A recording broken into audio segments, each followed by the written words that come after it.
Daniel Hale never believed betrayal would come quietly. He always imagined it would arrive with shouting, slam doors, or a dramatic confrontation.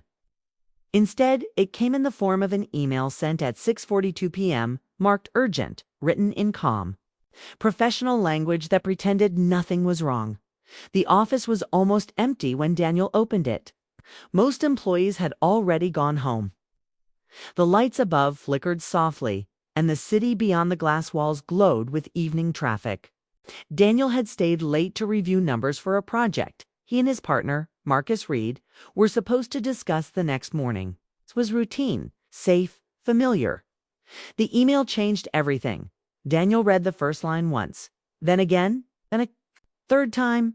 His brain refused to accept what his eyes were seeing. The company, their company, had been sold. Not discussed.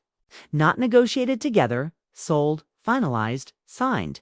Marcus's name was on every document. Daniel's hands went cold. He scrolled, searching for clarification, for a mistake. For a missing page that would explain how this could have happened without him. There was none. The message was polite, almost friendly. It thanked Daniel for his years of contribution and explained that the transition would be handled as smoothly as possible. That was it. 10 years vanished in a few paragraphs. Daniel leaned back in his chair, staring at the ceiling. The room felt smaller, tighter. He remembered the beginning so clearly. Two young men sitting in a cramped cafe, sketching ideas on napkins, promising each other they would never make big decisions alone. Marcus had said trust was everything. Daniel had believed him. They had built the company from nothing. Missed holidays. Late nights. Risk after risk. When money was tight, they paid their employees first and themselves last. When success finally came, they celebrated together. Or so Daniel thought. The email ended with a short personal note from Marcus. It said he hoped Daniel would understand. It said this was just business. It said there were no hard feelings. Daniel laughed once. The sound startled him. It was sharp and hollow. He stood up and paced the office. Its reflection followed him in the glass wall's tired eyes, clenched jaw. A man trying to breathe through. Shock. He checked his phone. No missed calls, no messages. Marcus hadn't even warned him. That hurt more than the sale itself.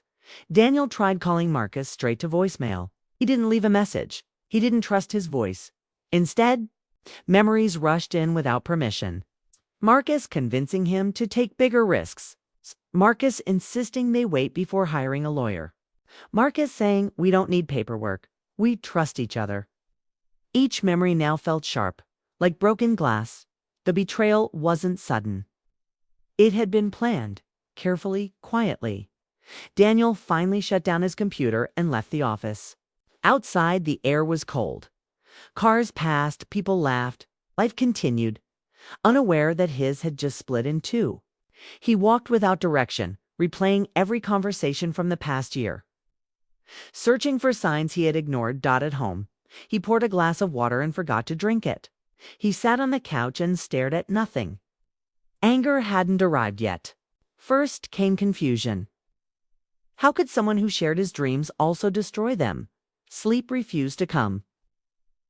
His mind worked endlessly, connecting dots, rewriting the past. By morning, confusion hardened into something else, something darker, something steady. Resolved. Daniel returned to the office early. He didn't speak to anyone. He closed his door and began reading. Contracts, emails, old agreements Marcus had pushed him to skim instead of study. With every page, the truth became clearer. Marcus hadn't acted out of panic. Kay had acted out of calculation. Marcus believed this was survival.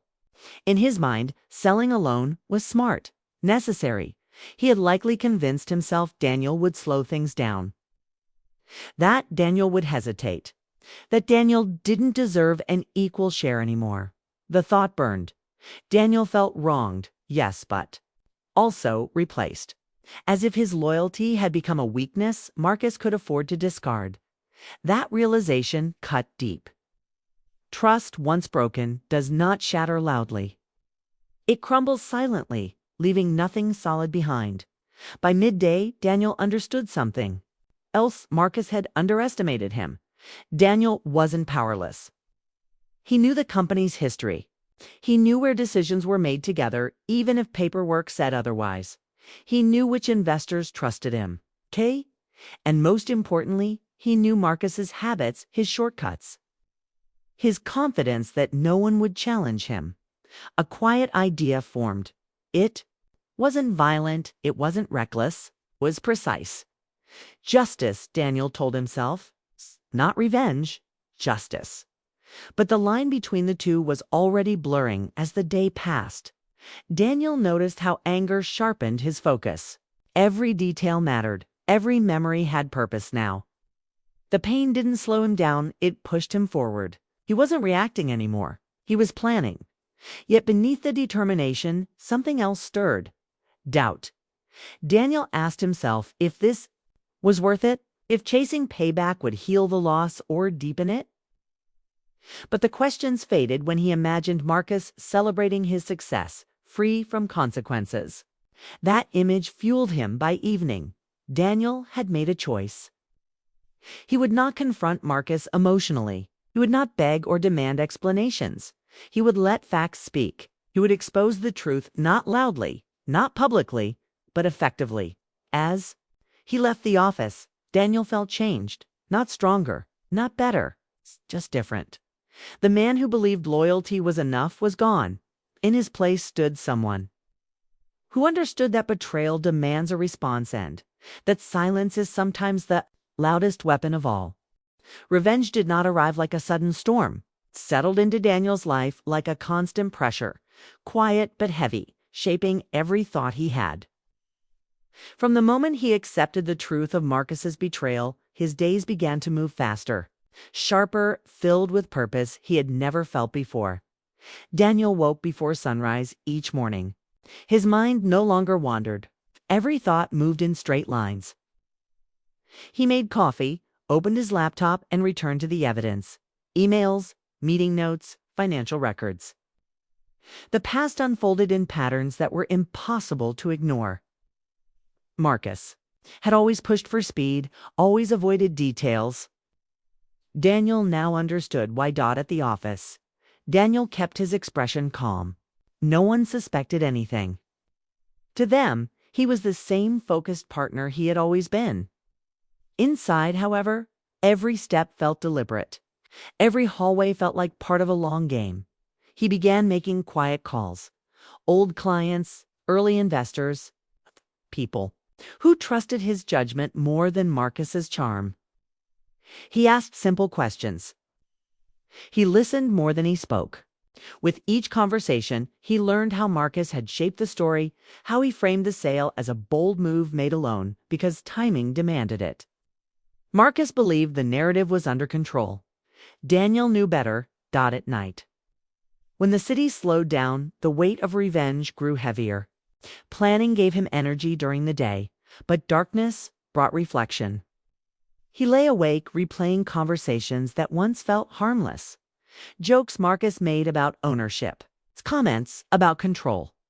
Daniel realized betrayal rarely begins with hate. It begins with justification. Marcus had likely told himself that Daniel would eventually understand. That losing his partner was an acceptable cost.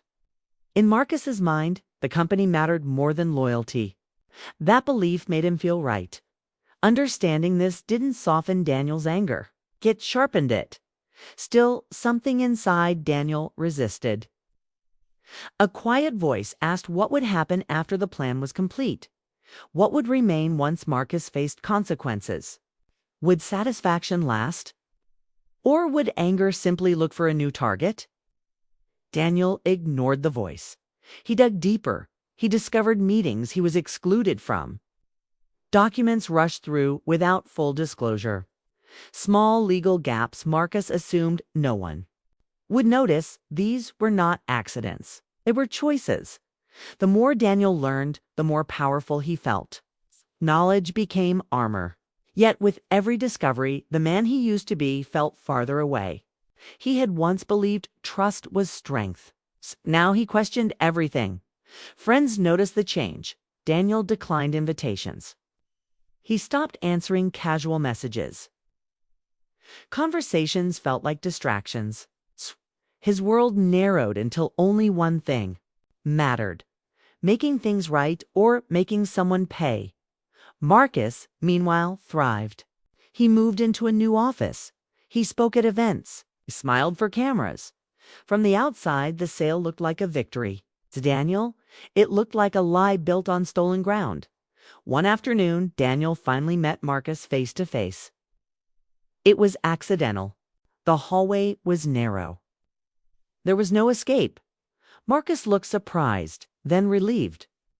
He smiled and spoke as if nothing had changed. He said he had meant to call. He said things had been hectic. He said Daniel would land on his feet. Daniel listened without reacting. He noticed how Marcus avoided eye contact, how his voice stayed confident but rushed. For the first time, Daniel saw not a villain, but a man afraid of being questioned. That realization shifted something. Marcus wasn't fearless. He was just convinced no one would challenge him.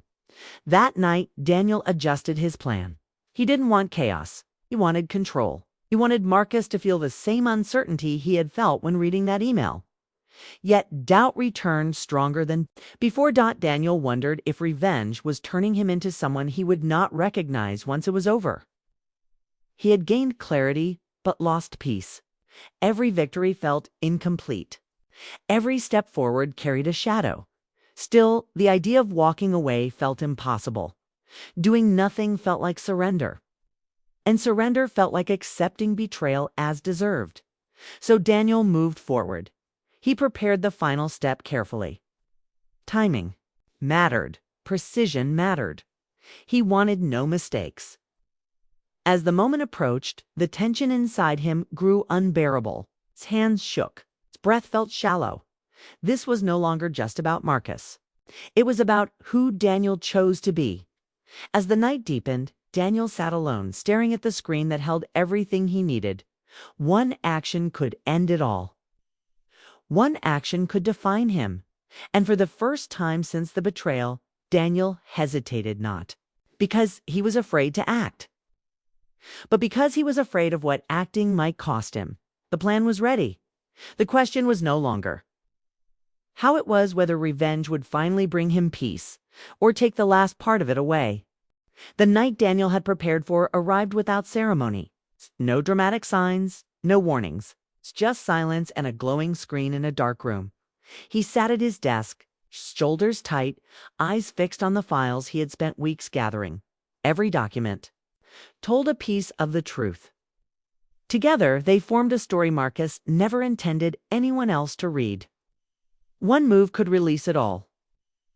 The thought sent a sharp rush through Daniel's chest. His finger hovered above the trackpad. This was the end of the road. Everything before this moment had been movement and noise. Now there was only choice. Daniel closed his eyes and let the memories come. The early mornings, the late nights, the trust he gave freely. He remembered believing loyalty was unbreakable. He remembered how proud he felt building something with someone he called a brother. That version of himself felt distant, but not gone. The anger inside him surged, urging him forward. He imagined Marcus's confidence collapsing. He imagined the balance shifting. 4 weeks, that image had kept him moving. But another image followed. Himself, weeks from now, alone with the outcome. The revenge completed. The silence afterward. Daniel understood something then. Revenge promised control, but it also demanded a price. It asked him to stay connected to the betrayal forever. Let it define his future as much as it had shaped his past. He exhaled slowly. Daniel opened his eyes and made a decision that surprised even him. He did not expose everything publicly. He did not chase humiliation. Instead, he sent the evidence through the channels that mattered. Legal review, arbitration, quiet accountability. He chose accuracy over spectacle. The action was simple. The impact was not. Days passed, then weeks. The case moved forward without noise. Marcus noticed the shift quickly. His confidence cracked. Calls went unanswered. Meetings were postponed. The certainty he once carried began to fade. When they finally spoke again, Marcus's voice was different. Still controlled but cautious. He asked questions. He tried to negotiate. He explained himself again and again, framing his choices as necessary. He said he never meant to hurt Daniel. Daniel listened without interrupting. He felt no urge to argue.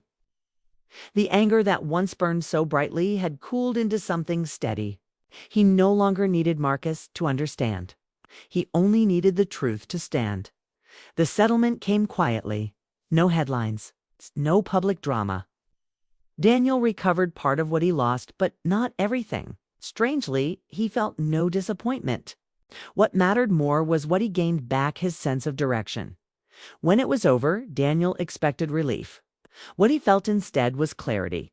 Revenge had tempted him with satisfaction, but restraint gave him peace. He saw now that punishment alone would not have healed the damage, would have only extended it. Marcus moved on. So did Daniel, but they did so differently. Marcus carried the weight of knowing he had been challenged, not destroyed. Daniel carried the knowledge that he had faced betrayal without becoming consumed by it. In quiet moments, Daniel reflected on the path he almost took. He understood how easy it would have been to cross that final line. How justified it would have felt, how hollow the victory might have been. He didn't forgive Marcus. Not fully. Forgiveness was not the point. Freedom was. Daniel rebuilt his life with intention. He chose partnerships carefully. He trusted again, but not blindly. The pain did not disappear, but it no longer controlled him. The betrayal had changed. It had stripped away innocence and replaced it with awareness. But it had also shown him something unexpected. True power was not in revenge. It was in choosing what deserved to shape his future and what did not. And with that choice made, Daniel finally moved forward, leaving the betrayal where it belonged, behind him.